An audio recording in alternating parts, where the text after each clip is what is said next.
চলমান সংকট নিরসনে সকল রাজনৈতিক দলের সাথে আলোচনা করে জাতীয় ঐক্য সৃষ্টির আহ্বান জানিয়েছে বিএনপি।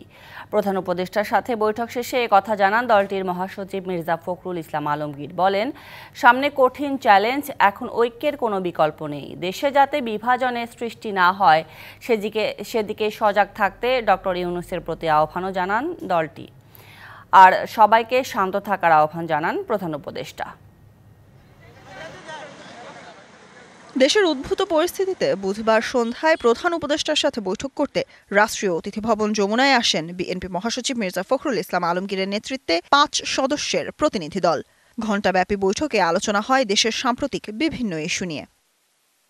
বৈঠকে দেশের চলমান পরিস্থিতি নিয়ে বিএনপির উদ্বেগ জানানো হয় প্রধান উপদেষ্টাকে। দেশের সার্বভৌমত্ব রক্ষায় বিভাজনের পথ এড়িয়ে সরকারকে জাতীয় ঐক্য গঠনে উদ্যোগ নেওয়ার আহ্বান জানান বিএনপি মহাসচিব। আমাদের সামনে এখন অনেক বড় চ্যালেঞ্জ রয়েছে। সেই চ্যালেঞ্জগুলোকে মোকাবেলা করার জন্য বিশেষ করে যারা বাংলাদেশের স্বাধীনতা সার্বভৌমত্বের প্রতি হুমকি হয়ে দাঁড়ায় অথবা এর যে স্ট্যাবিলিটি এটাকে যারা বিনষ্ট করতে চায় তাদেরকে প্রতিহত করার জন্য প্রতিরোধ করার জন্য আমাদেরকে অবশ্যই একটা জাতীয় ঐক্য গড়ে তুলতে হবে। নগদের সর্বোচ্চ বার 167 টাকা রিচার্জে পাবেন 1 লাখ টাকা পুরস্কার। আরও আছে প্রতি সপ্তাহে পুরস্কার ও ক্যাশব্যাক।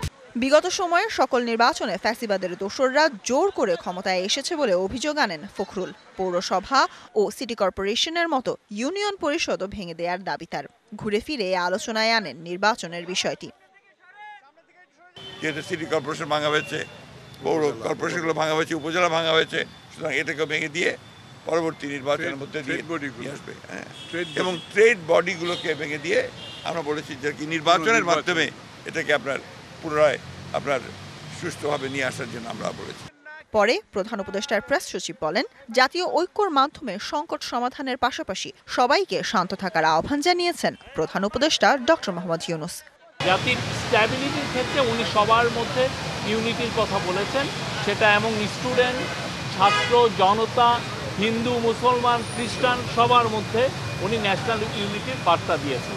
চট্টগ্রামের সংঘাতের পর এখন পর্যন্ত ফুটেজ দেখে ৩৩ জনকে আটক এবং ২১ জনকে গ্রেফতার করা হয়েছে বলেও জানান প্রেস সচিব। ভিডিও ফুটেজ দিয়ে শনাক্ত করা হয়েছে এবং তারা সাসপেক্ট হচ্ছেন। Sultana Swarna, DBC news, Dhaka.